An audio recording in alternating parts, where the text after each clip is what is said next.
عمران خان نے کہا ہے کہ آڈیو لیکس قومی سلامتی کی سنگین خلاف ورزی ہے۔ بحیثیت وزیر اعظم ان کی رہائش کا محفوظ ٹیلی فون لائن بھی بگ ہو گئی، عدالت جانے کا ارادہ رکھتے ہیں۔ چیئرمین تحریک انصاف عمران خان نے اپنے ٹویٹر پیغام میں کہا کہ آڈیو لیکس نے وزیر اعظم آفس اور ہاؤس کی سیکیورٹی پر سوالیہ نشان لگا دیا۔ آڈیو لیکس کی صداقت کو ثابت کرنے کے لیے عدالت جانے کا ارادہ ہے۔ عدالت سے جے آئی ٹی تشکیل دینے کی استدعا کریں گے۔ جے آئی ٹی کی تحقیقات میں پتہ چلے گا کون ایسی آڈیو لیک کر رہا ہے۔ عمران خان کا کہنا تھا کہ حساس معاملے کو غیر قانونی طور پر ریکارڈ اور بعد میں ہیک کیا گیا۔ آڈیو لیک سے پاکستان کی قومی سلامتی کی رازداری عالمی سطح پر سامنے آ گئی۔ خبر آپ کو دیں، عمران خان کا راولپنڈی میں ورکرز کنونشن سے خطاب، کہا میری اسلام آباد مارچ کی تیاری مکمل ہے۔ انہوں نے ہمارے دور میں 4 لانگ مارچ کیے، مریم بی بی کا لانگ مارچ راستے میں ہی ختم ہو گیا، جبکہ عمران خان کی جانب سے یہ بھی کہا گیا کہ مریم نواز بھی لندن بھاگ گئی۔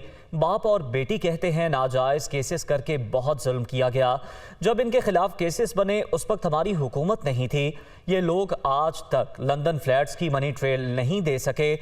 کانپنے ٹانگنے والے کا لانگ مارچ ہوا، کوئی رکاوٹ نہیں ڈالی گئی۔ عمران خان نے مزید کہا کہ مولانا فضل الرحمان نے 2 بار لانگ مارچ کیا، انہیں کوئی خوف نہیں تھا، لیکن ان کو ہم سے ڈر ہے۔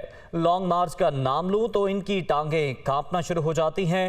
یہ کہنا تھا عمران خان کا۔ انہوں نے کہا کہ میری فون کالز ٹیپ کی جا رہی ہیں۔ عمران خان نے مزید کہا کہ انہوں نے تو میرے نوکروں کو بھی خریدنے کی کوشش کی، اپنی پلاننگ کے بارے میں کسی کو نہیں بتایا۔ انہوں نے مزید کہا کہ چور 30 سال سے ملک کو لوٹ رہے ہیں، ان ڈاکوؤں کا مقابلہ عوام کرے گی۔ عمران خان راولپنڈی میں ورکرز کنونشن سے خطاب کر رہے تھے۔ کیونکہ عوام ہمارے ساتھ ہے، ہمیں کسی سے ڈر نہیں ہے۔ جب بھی میں مارچ کا نام لیتا ہوں تو کام پہ ٹانگنی شروع ہو جاتی ہے۔ اب ان کو نہیں پتا کہ میں نے کیا کرنا ہے، اور میری ٹیم کو بھی نہیں میں نے بتایا میں نے کیا کرنا ہے۔ ہماری ہر جگہ فون ٹیپ، ٹیلی فون ٹیپ، ابھی تو وہ آڈیو ٹیپ نکل رہی ہے کہ پرائم منسٹر کے آفس میں وہ بھی ٹیپ ہو رہا تھا۔ آپ کو فکر ہے کہ جو پاکستان کو تباہی کی طرف لے کے جا رہی ہے سارے ڈاکو مل کے، لوگوں کو ڈرا دھمکا رہے ہیں۔ میں وہ ہیومن رائٹس والے لوگوں سے پوچھتا ہوں کہ کدھر چھپ گئے ہو آپ؟ نظر نہیں آ رہا کہ پاکستان میں آزادی رائے کا گلا گھونٹا جا رہا ہے؟ ہمارے زمانے میں تو شور مچ جاتا تھا کہ وہ عمران خان کیا کر رہا ہے۔ یہ سن لو، قوم نہیں جانے لگی ان ڈاکوؤں کے ساتھ، قوم ان کا مقابلہ کرے گی۔ لندن میں بیٹھ کے آپ بیٹی نے پریس کانفرنس کی ہے، ہمارے پہ جو ناجائز کیسز ہو گئے، انتقامی کارروائی لی گئی، تو میں ان سے سوال پوچھتا ہوں کہ اس کا مطلب آپ سمجھتے ہیں کہ ہماری عدلیہ نے غلط فیصلہ کیا تھا؟ وہ کون سی پاور تھی؟ ہم تو اقتدار میں بھی نہیں تھے تھا۔ کیسز تو آپ کے ہوئے جب نون لیگ پاور میں تھی، تو کس نے آپ سے ظلم کیا ہے؟ اپنے آئین اور قانون کے بیچ میں رہیں گے، ہمارا حق ہے پرامن احتجاج۔ یہ جو اس باری ہم اسلام آباد کی طرف آئیں گے، رانا سنالا تمر شباز شریف الٹے بھی لٹک جاؤ کچھ نہیں کر سکو گے۔ جو اس بار پرفارم نہیں کرے گا مجھے یہ نہ کہنا کہ جی میرے سے زیادتی ہوگی جب ٹکٹ دینے کا وقت آئے گا۔ یہ پالیٹکس نہیں ہو رہی، یہ آپ کے ملک کے لیے جہاد لڑی جا رہی ہے۔ مریم نواز نے عمران خان کے ٹویٹ پر رد عمل دیا۔ وہ کہتی ہیں کہ عمران خان کی بات کی کوئی حیثیت نہیں۔ عمران خان جب وزیر اعظم تھے تو مخالفین کی ریکارڈنگ جائز قرار دیتے تھے۔ تکلیف اب یہ ہے کہ اب آپ کو آپ کے مطلب کی جے آئی ٹی نہیں ملے گی، مریم نواز کی جانب سے ٹویٹ کیا گیا، اور انہوں نے عمران خان کے ٹویٹ پر یہ رد عمل دیا اور کہا کہ عمران خان کی بات کی کوئی حیثیت نہیں۔ عمران خان جب وزیر اعظم تھے تو مخالفین کی ریکارڈنگ کو جائز قرار دیتے تھے۔ تکلیف یہ ہے کہ اب آپ کو آپ کے مطلب کی جے آئی ٹی نہیں ملے گی، مریم نواز کی جانب سے یہ ٹویٹ کیا گیا، اور انہوں نے رد عمل دیا عمران خان کے ٹویٹ پہ اور کہا کہ عمران خان کی بات کی کوئی حیثیت نہیں۔ عمران صاحب عدالت جانے سے پہلے جے آئی ٹی میں پیش ہوں، مریم اورنگزیب کی جانب سے یہ کہا گیا ہے۔ وہ کہتی ہیں کہ عمران خان کا عدالت نہیں جیل جانے کا وقت ہے۔ مزید کہا کہ نت نئے جھوٹ بولنا عمران صاحب کا پرانا وتیرہ ہے۔ تو مریم اورنگزیب کی جانب سے بھی یہ رد عمل سامنے آیا ہے، اور وہ کہتی ہیں کہ عمران صاحب عدالت جانے سے پہلے جے آئی ٹی میں پیش ہوں۔ انہوں نے کہا کہ عمران خان کا عدالت نہیں جیل جانے کا وقت ہے۔ ساتھ ہی ساتھ ان کا کہنا تھا کہ نت نئے جھوٹ بولنا عمران صاحب کا پرانا وتیرہ ہے۔ مریم اوربزیک جانب سے یہ کہا گیا ہے۔ دفعہ 144 کے نفاذ کے خلاف اسد عمر کی درخواست خارج۔ اسلام آباد ہائی کورٹ کے چیف جسٹس اطہر من اللہ نے درخواست مسترد کر دی۔ عدالت نے دلائل سننے کے بعد درخواست کے قابل سماعت ہونے پر فیصلہ محفوظ کیا تھا۔ اسد عمر نے 5 یا 5 سے زائد افراد کے جمع ہونے پر پابندی کے قانون کو چیلنج کیا تھا۔ مزید تفصیلات جانتے ہیں، ہمارے ساتھ موجود ہیں عامر سعید عباسی۔ عامر، بتائیے گا۔ دیکھیے، پاکستان تحریک انصاف نے چیلنج کیا تھا دفعہ 144 کے قانون کو اور یہ کہا کہ جو حکومت ہے اور اسلام آباد انتظامیہ ہے وہ بار بار دفعہ 144 کا نفاذ کر دیتی ہے، اور یہ کالونیل جو برطانوی راج تھا اس زمانے کا یہ قانون ہے، اور یہ پرامن احتجاج کو روکنے کے لیے یہ قانون استعمال کیا جا رہا ہے، لہٰذا اس عدالت اس قانون کو ہی غیر آئینی قرار دے دے۔ تاہم اسلام آباد ہائی کورٹ نے اب اسد عمر کی یہ درخواست ناقابل سماعت قرار دے کر خارج کر دی ہے، اور عدالت نے اپنے جو 4 صفحات پر مشتمل تحریری حکم نامہ ہے اس میں یہ کہا ہے کہ پاکستان تحریک انصاف کی اب بھی قومی اسمبلی اور سینٹ میں خاطر خواہ نمائندگی موجود ہے، اور اگر پی ٹی آئی یہ چاہتی ہے کہ یہ قانون درست نہیں ہے تو ایوان میں دفعہ 144 کے خلاف بل لا کر اس قانون کو ختم کیا جا سکتا ہے۔ اور عدالت نے یہ بھی کہا کہ تحریک انصاف کے پاس پارلیمنٹ کا متبادل فورم موجود ہے اور امن و امان کا معاملہ پیورلی ایگزیکٹو کا اختیار ہے، لہٰذا عدالت اس میں کسی بھی صورت مداخلت نہیں کرے گی، لہٰذا ایگزیکٹو کے جو فیصلے ہیں اور انتظامیہ کے جو فیصلے ہیں اس میں اور اس کی جو رائے ہے اس کا متبادل عدالتی فورم نہیں ہے، لہٰذا عدالت نے یہ کہا کہ دفعہ 144 کے تحت اگر کوئی اختیار کا غلط استعمال ہو تب بھی معاملہ عدالت آ سکتا ہے، لہٰذا اسد عمر دفعہ 144 کے تحت جو ایگزیکٹو کے کسی فیل سے متاثرہ نہیں ہے، اور صرف دفعہ 144 کا نفاذ ہونا بنیادی حقوق کی خلاف ورزی نہیں ہے۔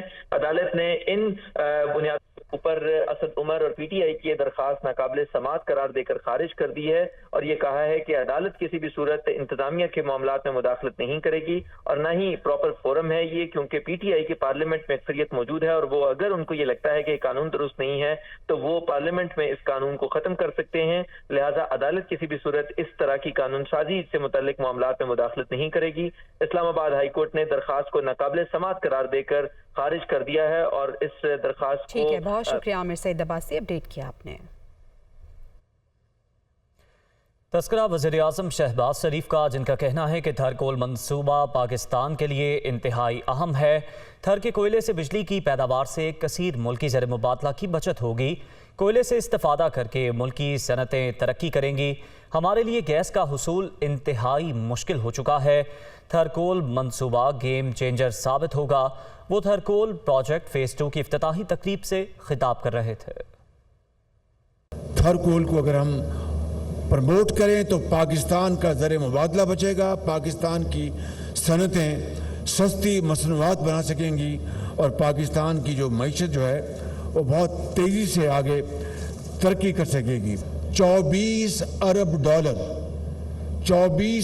ڈالر کی ہم نے اخراجات کیے ہیں اپنے جو انرجی کی نیڈز کو امپورٹ کرنے کے لیے، چاہے وہ گیس ہے۔ اب گیس تو ہماری جو بساط سے باہر ہے، اتنی مہنگی ہو چکی گیس کہ اس کو ہم بہت کوشش کر رہے ہیں، لیکن ابھی تک گیس کا انتظام نہ ہو سکا۔ اگر یہ ریل کا منصوبہ یہاں پر لگ گیا تو پھر انشاءاللہ پاکستان کے چاروں کونوں میں یہ پہنچے گا۔ یہ تھر کول پاکستان کا انشاءاللہ گیم چینجر ہوگا۔ وزیر خارجہ بلاول بھٹو کا کہنا ہے، ماضی میں ہمارے ترقیاتی منصوبوں کو وفاقی حکومت نے سبوتاژ کیا، مگر اب ایسا نہیں ہے۔ امید ہے شہباز سپیڈ سے کام ہوگا اور سندھ ترقی کرے گا۔ بلاول بھٹو تھر انرجی لمیٹڈ بلاک 2 اور تھر کول مائنز فیز 2 کے افتتاح پر تقریب سے مخاطب تھے۔ یہ انقلاب اس لیے ہو سکا کہ صوبائی حکومت نے اپنا ذمہ داری پورا کیا، مگر وفاقی حکومت نے ہمیں سپورٹ کیا۔ اگر سپورٹ نہیں کر رہے ہوتے، اگر سیبوٹاج کر رہے ہوتے، جیسے ہم نے تھوڑا بہت ایکسپیرینس کیا 1-2 سال کے لیے، تو بہت مشکل ہوتا ہمیں یہاں پہنچنے تک۔ اب سب سے بڑا امتحان ہے کہ جو یہ سیلاب کے بعد اور مانسون کے بعد جو ہمارے لیے، سندھ کے لیے، بلوچستان کے لیے، جنوبی پنجاب کے لیے، ڈی آئی خان سوات کے لیے، گلگت بلتستان کے لیے اتنا بڑا قدرتی آفت آیا ہے کہ قیامت سے پہلے قیامت تھا۔